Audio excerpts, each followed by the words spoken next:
Okay. Hi, everybody. I'm so happy to be here. Thank you, Felicia, so much for just this opportunity to come back and kind of go a little bit further with the discussion around podcasting.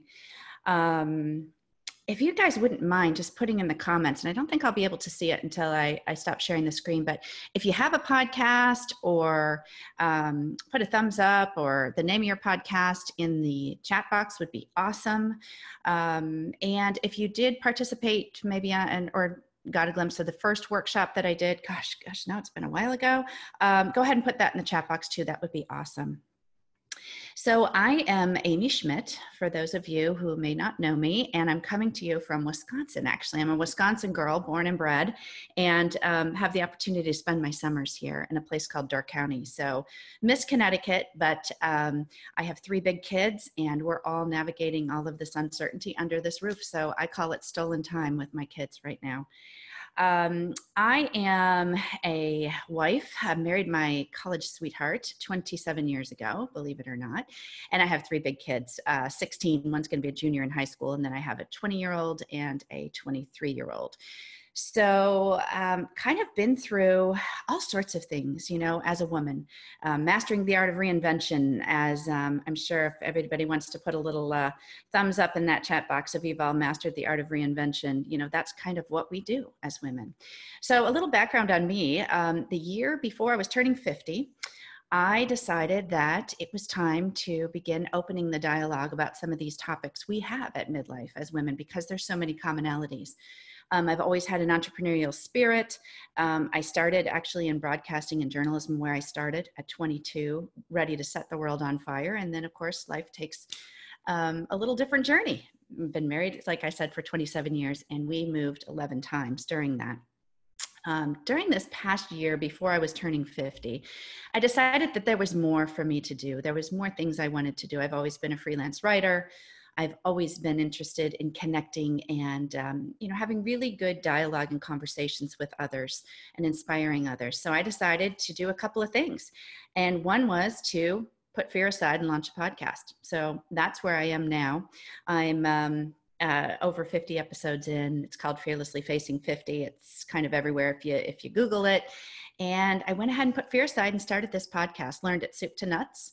I also wrote a book, which I will link it to. It just launched last week. It launched on the 10th, and it's trending at #1 on Amazon new releases in midlife management. So I'm really excited about it. It's called Cannonball, Fearlessly Facing Midlife and Beyond. So I'll leave a link in the chat. But I just wanted to talk today about, you know, confidence and getting your confidence behind the mic, because I think it's something that as women sometimes gets us stopped in our tracks, and we think, you know, do we have the right messaging? Are we passionate enough about what we're going to talk about, and how do we get to that next step? And before I dig in here, because I'm already probably 3 minutes in, I'm just going to start my timer, so I'm staying on task here, Felicia. So let's talk about confidence. So here I am here. I'm just going to do that. So topics of the presentation, I'm going to share my story, kind of what you're going to be talking about, how to prepare with confidence, and then let's just go and let's go do it. So I shared a little bit of my story about podcasting, but I want to share kind of a funny story, because it's one I've shared on interviews recently, and it's very truthful. And as those of you that might know me or listen to me or follow me or have read my book, I'm very much what you see is what you get kind of girl. And I'm not fearful of being vulnerable. And of course, with vulnerability comes sometimes when you stumble and make some mistakes. So when I was ready to launch my podcast back in October, I was ready to go. I had dotted the I's, crossed the T's, had done everything I thought was needed to go forth with confidence. So I sat in my office and I had a little picture of my husband and my kids. And, you know, kind of like if any of you are moms, maybe you can relate to this. You can put a heart or something in the chat box if you can relate. Maybe when you gave birth and you were supposed to bring something. I think this is really dating myself, but you had to bring something to focus on, something that would really, you know, that you could just relax and talk to as you were going through labor. Well, it's similar to podcasting. So I sat in my office and I went for it. It was my introductory one. I was ready to go. I had all of my content. I had my script in front of me.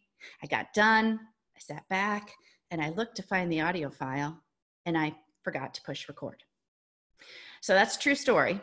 And I share that because I want everybody out there to realize that, you know what, it's okay. I still sit back and laugh about it. And I think, oh man, it was my best one, and everybody's not going to hear it.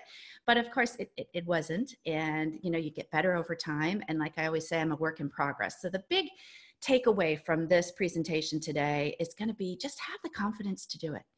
Don't let those feelings of self-doubt set in. Don't worry too much about how many people you're talking to, and just go forward. So of course I re-recorded episode 1 and it's out there floating around. But it is a story I like to share because it's true. So, on a scale from 1 to 10, how confident are you in your message that you want to share? Whether you're doing a podcast as a hobby or whether you're doing it to build your brand and your business.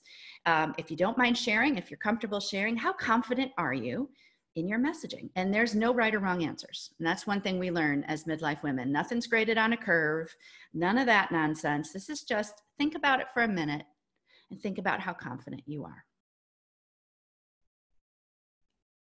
So 90% of the world population rated themselves 6 or below on the confidence scale.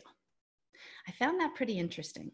And this all goes back to, I think, especially for women, and if there's men on here today, that's awesome because they can share their insights with me. I probably talk more to women than I do to men around getting started with podcasting, but we so often just don't think or reflect enough on where our confidence really is coming from.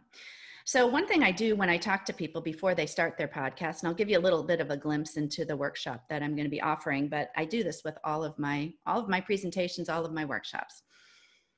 I just want you to close your eyes for a minute. And I just want you to picture yourself when you were a kid. And you're at the pool. It's a beautiful summer day. And there you are. And you can't wait for your mom just to put that sunscreen on so you can just jump in. And you're going to jump in and you're going to do it again and again and again. And you're going to say, Mom, watch me. You have so much confidence.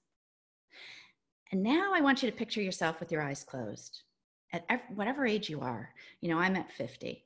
And I want you to picture, going to that rung, climbing about 10 rungs, you have to go to the top. And all of a sudden at the 3rd rung, there you are, stopped.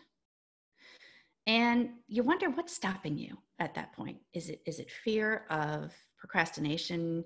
Is it fear of perfectionism? A lot of time that gets us stopped behind the mic because we're so worried that it has to be perfect. And you're stopped. Something is stopping you. So I want us to get past that point, and especially to get your confidence. You can open your eyes now and come back because we're going to go back to it at the end. But, how do you find your confidence in podcasting? My biggest advice is don't worry about how many people are listening.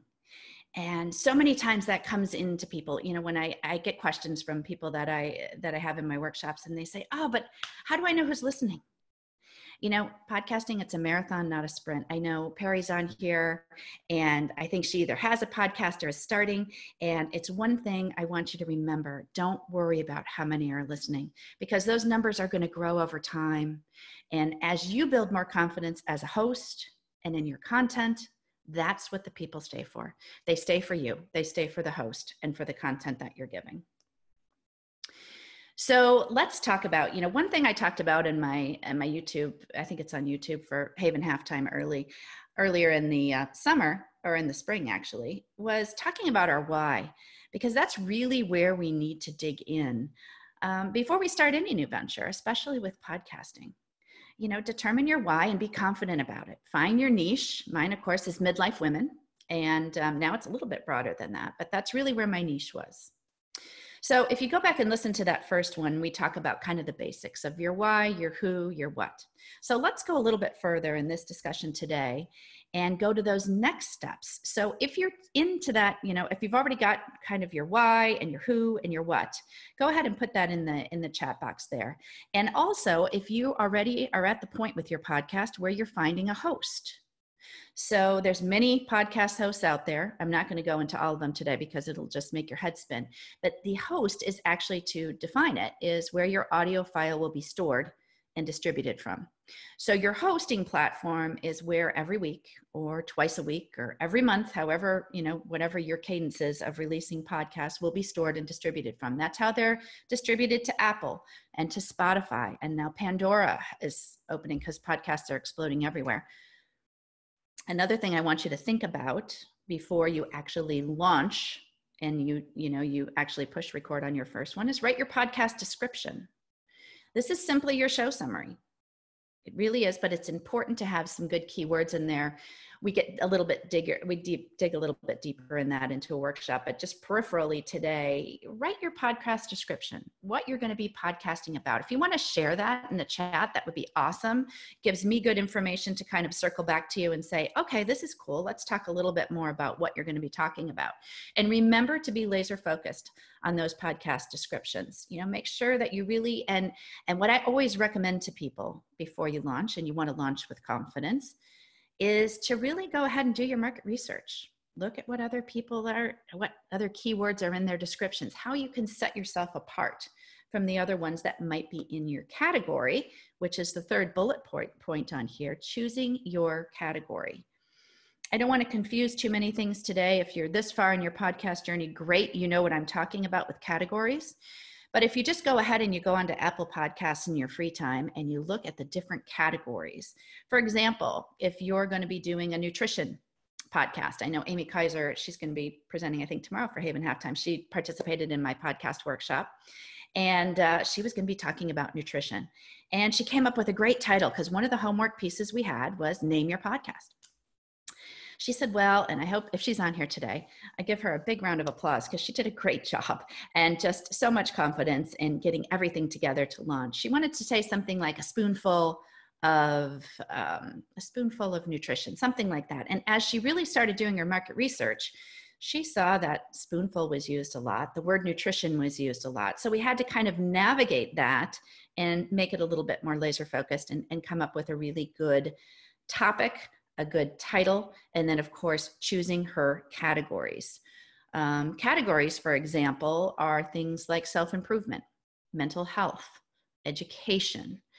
There are a variety of different categories that you can choose through Apple. And actually, when you sign up with your host, you actually choose your categories. You can always go back and switch them at different times, but it's something that you want to give some thought to and you want to research before you jump into podcasting of where you're going to actually end up with your categories. So this is something I talk about a lot, and my hashtag is always Cannonball with confidence. One, because it's something I always talk about, and I want women to picture those cannonball moments. I want them to be able to sit and reflect and think back and be like, wow, I did do that. That's a cannonball moment.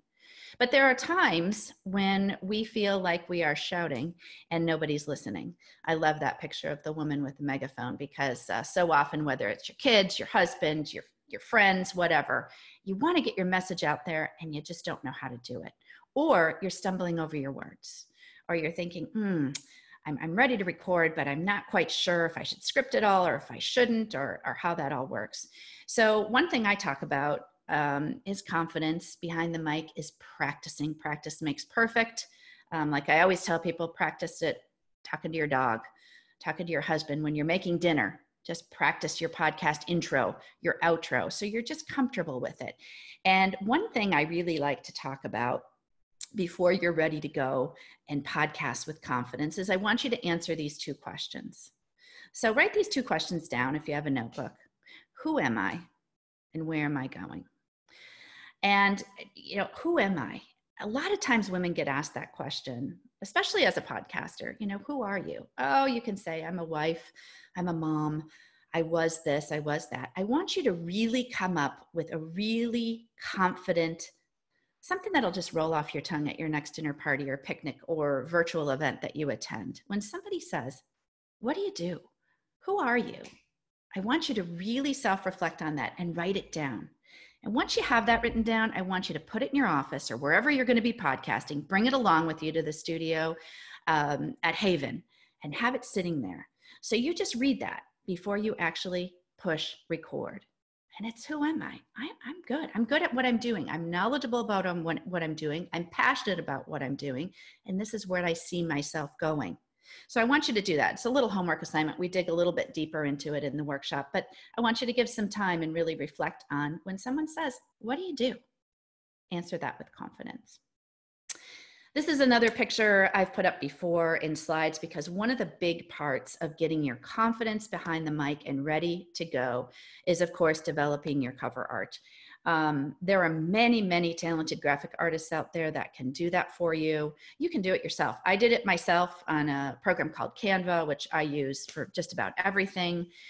If you are a graphic artist in the audience today, or you know of one, or you've done your own podcast art, please put a little comment in there. I would love to hear if you've developed your podcast art, your cover art already, or where you are in that process. As you can see, I keep mine pretty simple. Mine is called Fearlessly Facing 50. I have a picture of myself. So those are just things I want you to start thinking about before you're ready to launch your podcast. Cover art is important because as you're scrolling through on your phone or on your desktop computer, on your iPad, you're really going to want to have a nice piece of cover art that's clear, concise, not too wordy, that people will be like, oh, I think I want to check that out. So that's just a little bit about cover art. Before I break out into questions, because I think one of the most important parts of podcasting, of course, is conversations and engaging with each other and answering those questions. And I really want to do that for you today because I didn't know if I wanted to dig into the hosts and the platforms and the descriptions too much, or just see where you are in your journey and how I can help. One thing I'm offering this summer, of course, are virtual workshops that I do Intro to Podcasting, Finding Your Confidence Behind the Mic. All of my virtual workshops for podcasting are 4 weeks. I have one starting next week, Monday. Actually, that's the 29th. I have one beginning also on July 27th, but I encourage you to go online. I think they're going to put it in the chat for me, or I can do that afterwards, a link to my website where you can sign up for the workshop. I'm offering a special for anybody that's participating today or is an EWC member, shout out to EWC, or HAYVN member. I would love to have you on there, and I'm offering an additional, really a 5-week course for you. So you'll have additional time with me. We'll actually record your intros, your outros, and be ready to launch. So that's going to start next Monday, and I would love for any of you to participate. I've got a virtual summer book club coming up, which this is my book, that Cannonball book that I talked about. We'll put that in the link as well.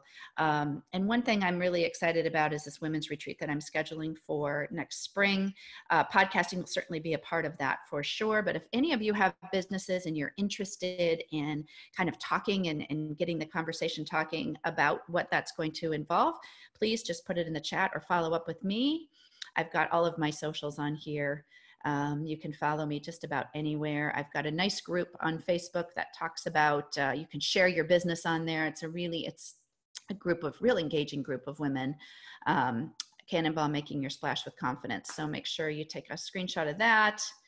And the next workshop begins on the 29th. So I've got a few minutes here. I just want to, and of course my book, it's on Amazon, and I would love for you guys to check it out. I'm going to do a signing at HAYVN in the fall, and would love for you to check it out and get your feedback.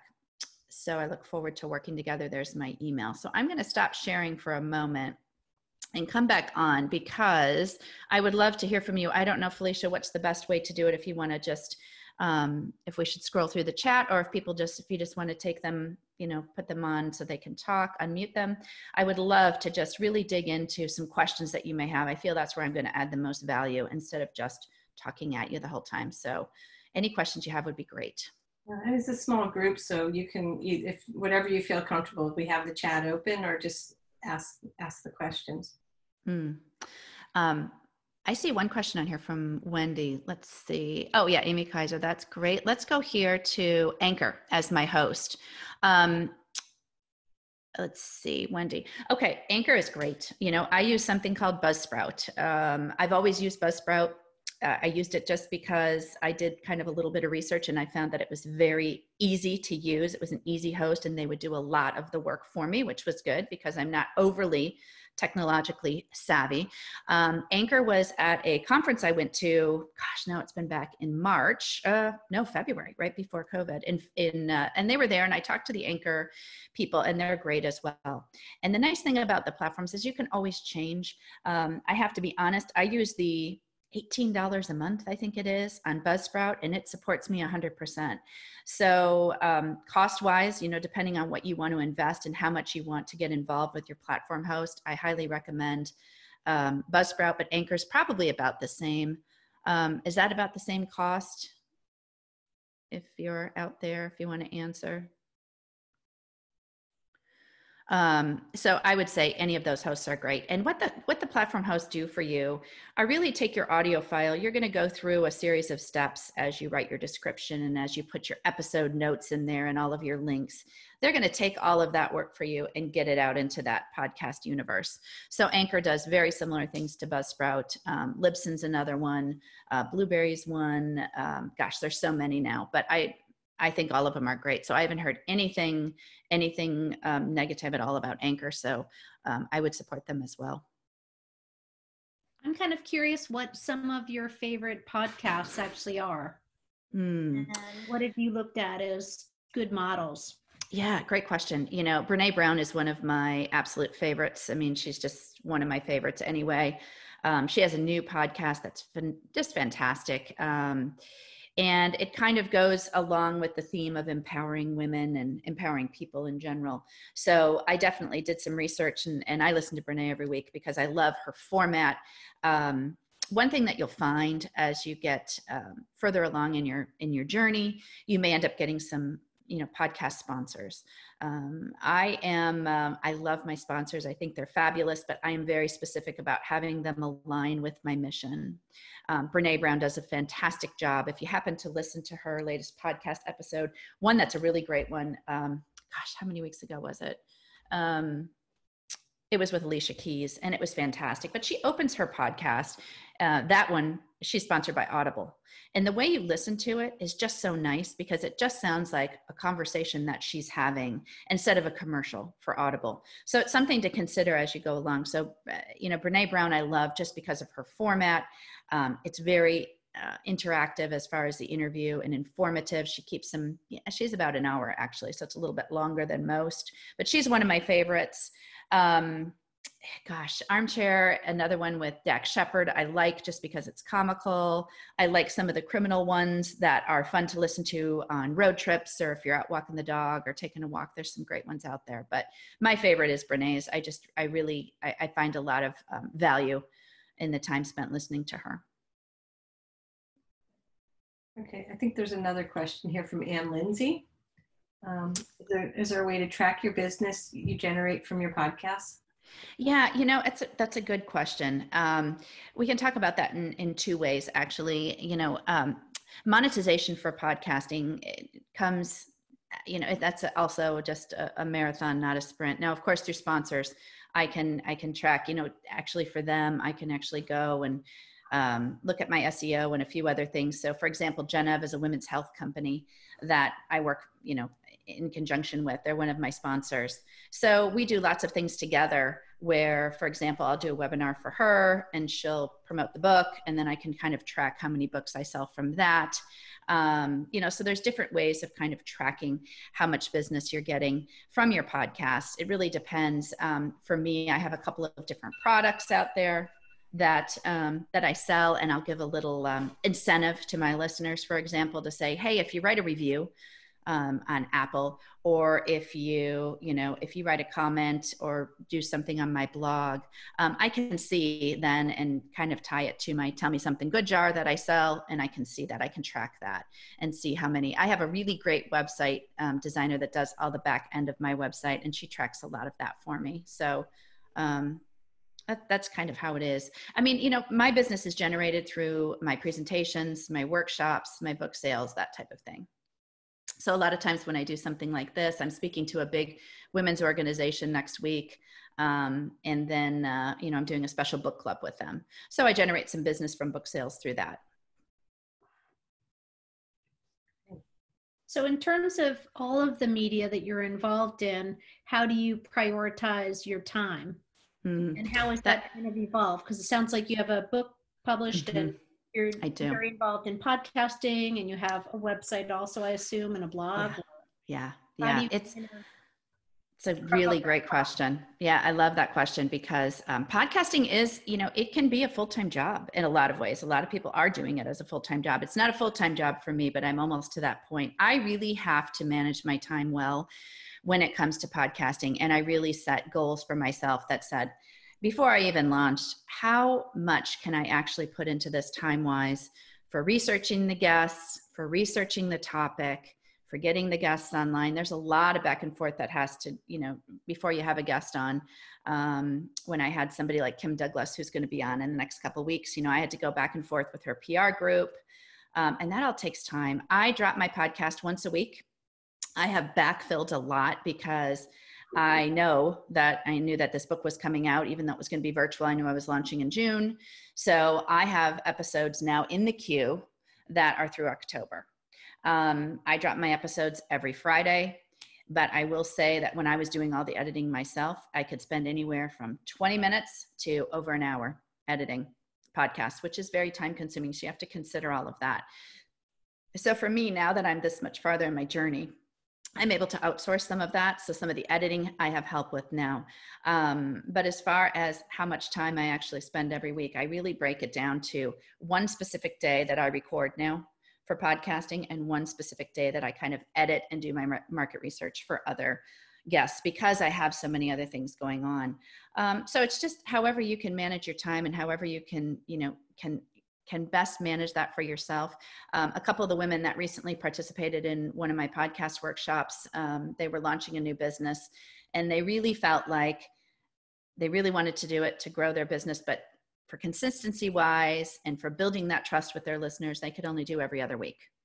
And they said at that point, I started it every other week. And then if I get real comfortable with that, I can drop podcasts every week. And then people will be that much more, will be used to my messaging, will be used to my products and that type of thing. So it really depends on how much time you can devote and really put in the quality that you need. It's not so much about the quantity, but the quality of content is so important. So as soon as that starts to drift down, I have to recalibrate and figure out, okay, where is my time best spent?